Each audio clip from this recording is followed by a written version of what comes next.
조용한 기도 드리심으로 주일 예배를 하나님 앞에 드리겠습니다. 신앙 고백하겠습니다.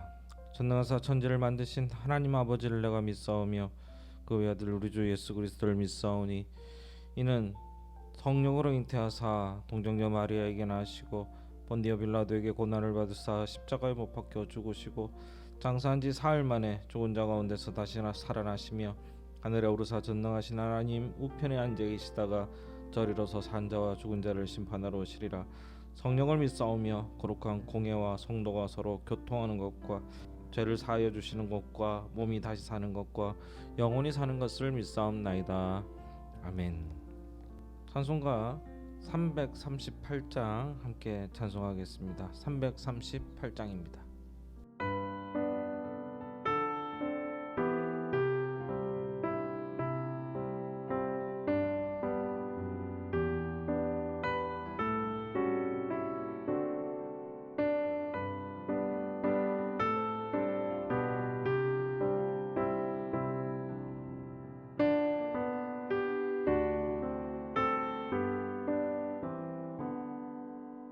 내 주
시간 우리 김승현 사모님 기도해 주시겠습니다. 기도하겠습니다. 주님, 2월에 첫 예배드리게 하심 감사합니다. 2022년이 시작된 것이 며칠 전인 것 같은데 벌써 2월이 시작되었고 이 추위는 언제 끝나나 싶었는데 절기는 벌써 입춘을 지났습니다. 겨울이 끝나고 따뜻한 봄이 오는 것을 시샘하듯 추위는 여전하지만 이 또한 곧 지나 꽃이 피는 봄이 올 것을 확신합니다. 주님, 코로나 역시 그 전에 일상으로 돌아가는 것을 시샘하는 듯 엄청난 전파력으로 매일매일 기록을 갈아치우듯 확진자 수를 늘리고 있습니다.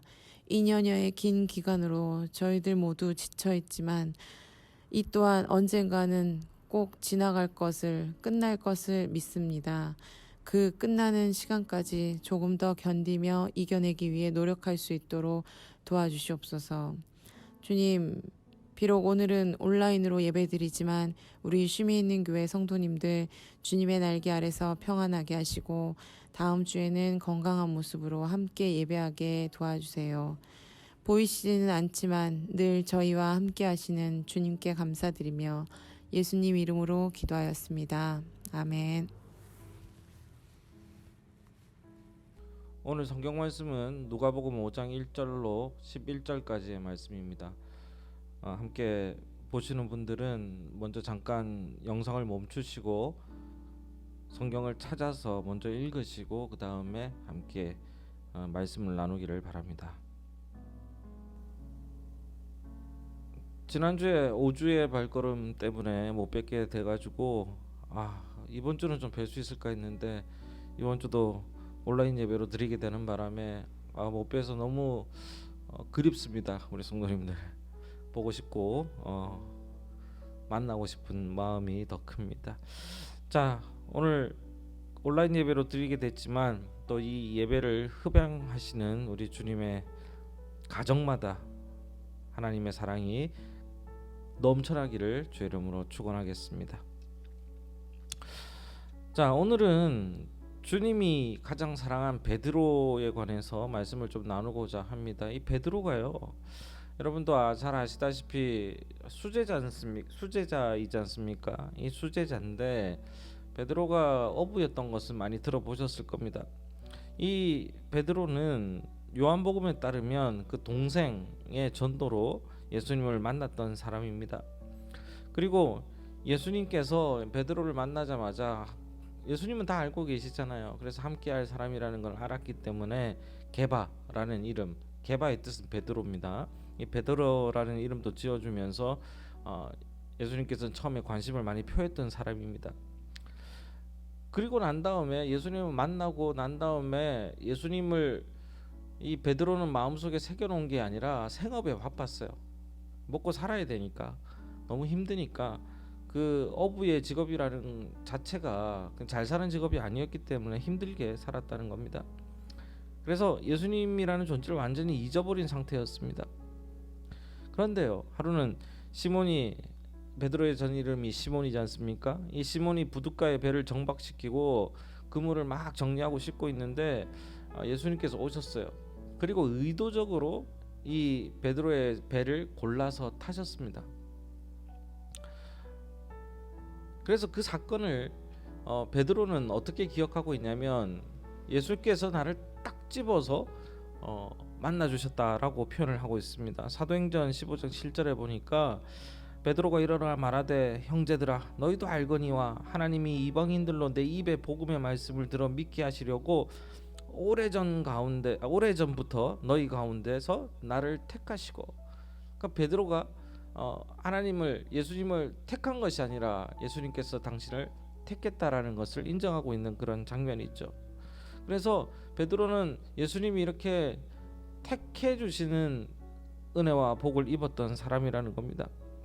그래서 저는 이처럼 선택받은 사람이 어떠한 마음과 그 복을 누릴 수 있는지를 생각해 보고 싶습니다. 그래서 오늘 만선이라는 제목으로 마음을 좀 나누고자 합니다. 본문 보면 그 얘기죠. 배가 빈배입니다. 빈배, 비어있는 배를 베드로가 끌고 들어왔어요. 항구로 밤새도록 고기를 잡았는데 없는 거예요. 거기에 예수님께서 꼭 찍어가지고 베드로의 배에 올라타십니다. 그래서 뭘 하냐면 말씀을 전하는 거예요. 오늘 본문 3절에 보니까 예수님께서 배에 오르시니라는 말씀으로 시작을 되는데 이 배가 바로 시몬의 빈 배였다라는 거예요. 우리도 빈 배, 그러니까 배가 비었다라는 건 실패했다라는 거지 않습니까? 사람들은 한평생을 살아가면서 늘 자신의 배가 그냥 가득 만선이 되기를 바라지만 사실은 그렇지 못할 때가 너무나 많이 있죠. 얼마나 많은 고통과 괴로움이 있는데 내 생각대로 되는 게 별로 없지 않습니까? 실패의 순간이 누구나도 있다라는 겁니다.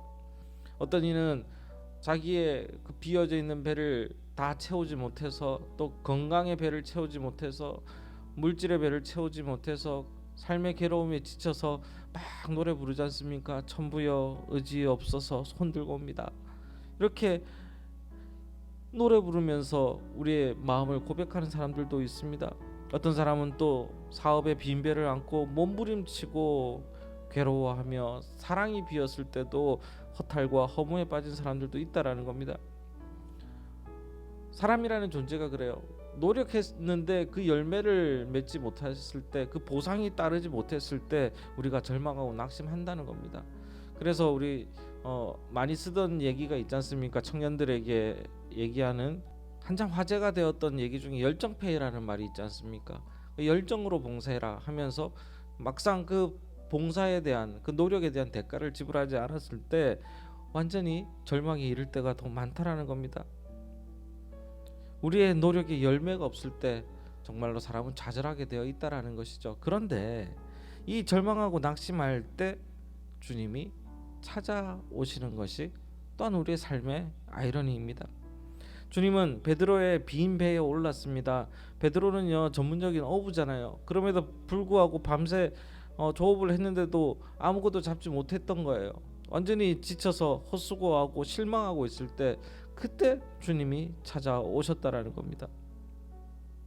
피곤하고 지치고 짜증날 때, 그때 예수님이 찾아오셨습니다. 그리고 난 다음에 오늘 중요한 것 중에 하나가, 이 베드로는 그 텅텅 빈 배를 사용하셨다라는 거예요. 베드로의 배는 그 당시만 해도 무슨 깨끗한 배였겠습니까? 생선 잡고 막 비린내 이런 거 많이 나고 했겠죠. 사회적인 계급도 되게 낮은 수준의 어부였습니다. 그 당시에 어부는 거의 최하층민이지 않습니까? 글도 몰랐던 사람들이거든요. 근데 예수님은 그 배에 올라서 뭘 하냐면 말씀을 전하십니다. 실패의 좌절의 장소, 냄새나는 곳에 생명의 말씀이 선포되기 시작한 겁니다. 주님께서는 좋은 대리석으로 잘 건축된 회당을 사용하지 않으시고 이 지저분하고 실패했던 이 자리를 거룩한 강단으로 쓰신 겁니다. 생각해보면 그런 생각을 해보기도 합니다. 베드로가 고기를 꽉 잡아가지고 만선의 배를 타고 왔다면 예수님이 올라갈 자리가 없었겠죠. 빈 배였기 때문에 주님이 쓰실 수 있는 겁니다. 우리도 마찬가지예요. 70년대, 80년대, 60년대 너무 힘들고 어려웠을 때 부흥되고 교회에 많은 사람들이 찾아와서 하나님 앞에 엎드렸습니다. 그러나 90년대, 2000년대 이렇게 올라오면서 우리가 이제 더욱 먹고 살만해지고 조금 그래도 삶이 나아지니 교회를 떠나는 경우들이 많이 생기지 않습니까? 우리의 마음이 다른 것들로 꽉 차 있으면 주님이 오실 때 여유가 없다라는 거예요. 타실 장소가 없다라는 겁니다. 그래서 성경은 뭐라고 얘기합니까? 예수님께서 팔복을 얘기하실 때 심령이 가난한 자는, 마음이 가난한 자는 복이 있나니, 그 복이 뭐예요? 주님이 들어오실 장소가 있다라는 겁니다. 부족해야 주님이 채우실 수 있으니까요. 어떤 사람은 그렇게 얘기하죠. 아니 그러면 항상 부족하게 살란 말입니까? 여기서 부족하다라는 얘기는 하나님의 장소, 예수님이 들어올 공간을 우리는 남겨놓으라는 얘기입니다. 이 시몬의 배는 그날 특별한 설교 단상이 되었습니다. 그날 아침 시몬의 빈 배에 앉으셔서 많은 무리들에게 설교하셨습니다. 이 순종 덕분에 이 어쩌면 이 베드로의 그 짜증남에도 불구하고 예수님께 내어드린 이 행위 때문에 많은 이들은 예수님을 만날 수 있었던 것이죠. 우리의 마음도 주님 오실 터가 있어야 합니다. 내 삶의 현장이 주님의 강단, 주님의 말씀이 선포될 수 있는 공간이 되기 때문이죠. 이걸 요즘식으로 말씀드린다면 내 마음에 주님이 오셨을 때 주님이 살아계시는 증거가 바로 내가 된다라는 거예요. 주님이 누굴 통해서 말씀하십니까? 이 빈배였던 우리 자신, 우리를 통해서 말씀하신다는 그 이야기입니다. 베드로는 예수님이 찾아오셨을 때 자신의 배에 저 예수님께서 되게 유명하신 분이니까, 능력 있는 분이니까 그냥 금은보화 확 담아 주셨으면 좋겠다, 뭐 이런 생각을 가졌을런지도 모르겠습니다. 빚도 갚고 가족들도 기쁘게 해주고 했을 수도 있습니다. 그런데 예수님께서는요, 금은보화를 채워주시진 않으셨어요. 오히려 말씀을 가르치셨습니다. 여기에 우리는 진리가 있다는 것을 봐야 됩니다. 만선에 이르기 전에 먼저 채워야 할 것이 말씀이라는 얘기예요. 말씀. 하나님은 우리에게 말씀하고 계시죠. 네 삶에 기도가 비었구나, 네 삶에 하나님의 영이 비었구나, 은혜가 비었구나, 채워 넣으라고 말씀하고 계시는 겁니다. 그 다음에 물질적인 것들이 만선의 기쁨도 따라오는 것입니다. 그래서 베드로가 먼저 예수님께서 말씀을 전할 수 있도록 했기 때문에 그 이후에 여러분도 잘 아시는 만선의 기쁨을 누릴 수 있다라는 겁니다. 베드로는 잘 순종했습니다. 밤새 고기 낚았지만 헛수고였지 않습니까?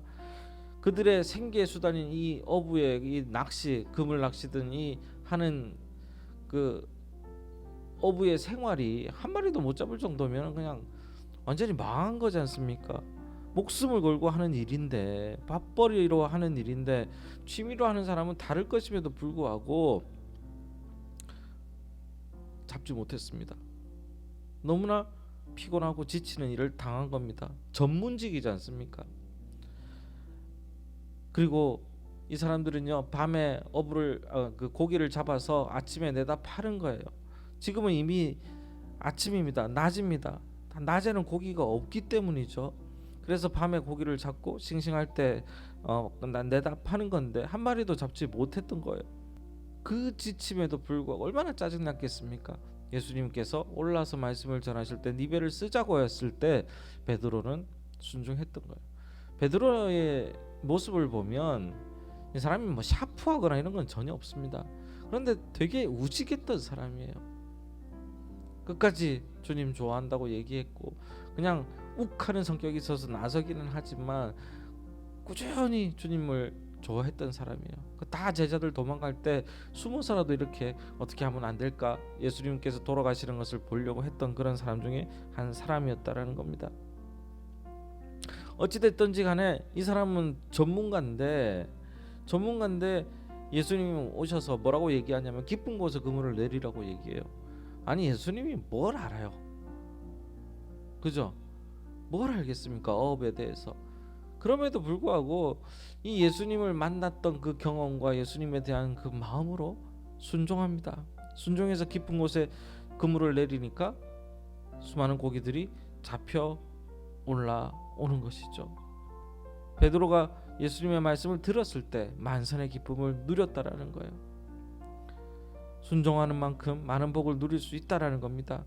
요나가 불순종했을 때 많은 사람에게 피해를 주었고 힘들게 했지만 베드로의 순종은 다른 사람을 복받게 하는 그런 순종이었다라는 겁니다. 이때 예수님께서는 사람을 구원시키는 위대한 지도자가 될 거라고 베드로에게 10절에 말씀해 주십니다. 사랑하는 성도 여러분, 우리 삶을 무엇으로라도 채우실 수 있는 분이 바로 주님이라는 것을 말씀을 통해서 보았습니다. 그 하나님이 우리를 선택하고 손 내밀고 계신 겁니다.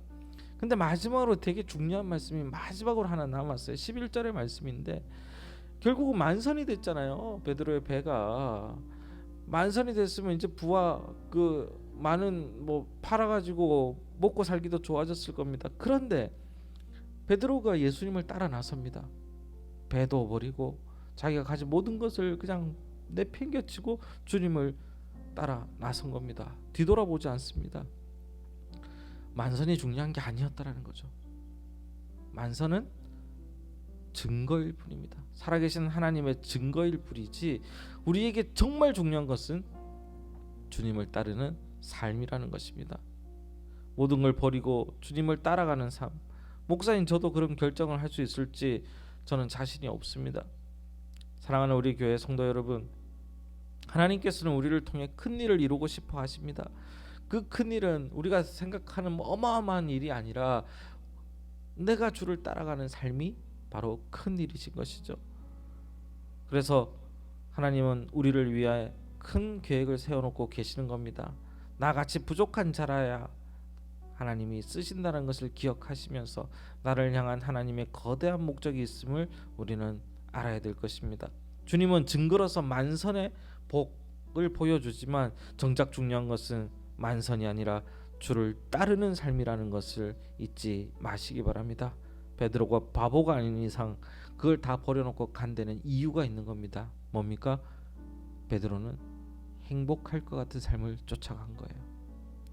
우리도 행복을 위해서 주님을 쫓아갈 수 있는 우리 성도님 되시기를 주의 이름으로 간절히 축원합니다. 기도하겠습니다. 하나님 감사합니다. 오늘 코로나로 인해 이렇게 온라인 예배를 드리게 되었지만 하나님 각자의 마음에 주님께서 좌정하여 주시고 기쁨으로 하나님을 만나는 시간들이 많아지게 도와주시옵소서. 오늘 드려지는 예배가 하나님께서 정말로 아름답게 받으실 줄로 믿사오며 예수 그리스도 이름으로 기도합니다. 아멘.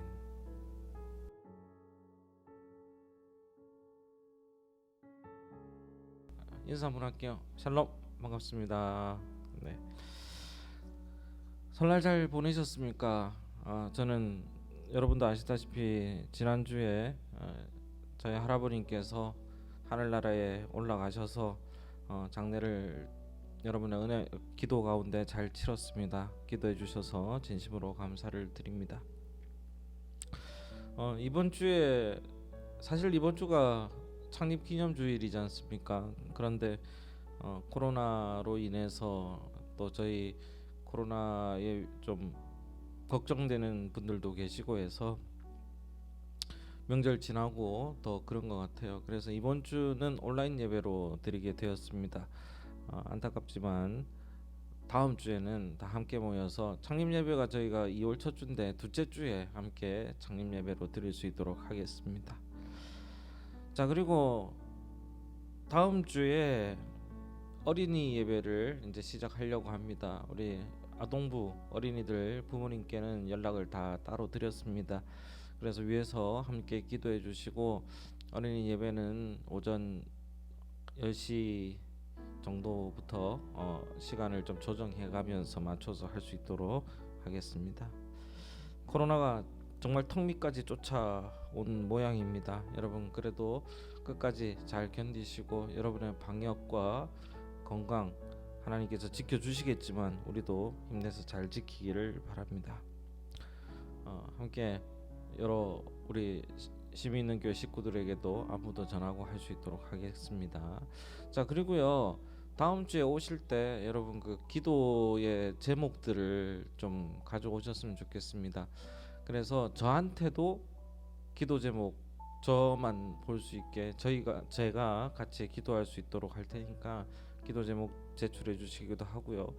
그 다음에 기도 노트를 교회에서 준비를 했습니다. 여러분 그 기도 노트 잘 사용하실 수 있도록 다음 주에는 함께 나누고 처음에 어떻게 기도 제목을 썼든지 간에 하나님께서 얼만큼 우리의 기도를 들어주셨는지 올해 말에 함께 또 마음과 간증을 나누는 시간을 가질 테니까 꼭 준비하셔서 마음에 준비하시고 기도 제목들을 좀 준비하셔가지고 오시기를 부탁을 드리겠습니다.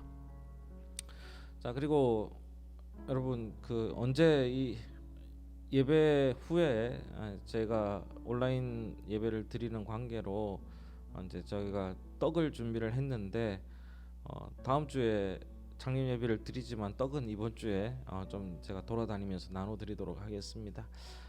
그리고 할아버님 장례도 잘 치러졌기 때문에 거기에 대한 인사도 함께 하는 방향으로 하겠습니다.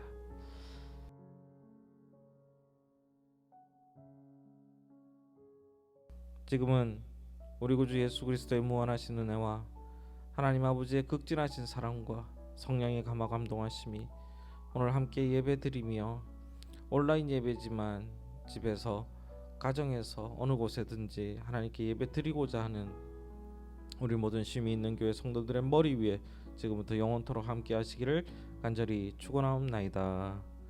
아멘.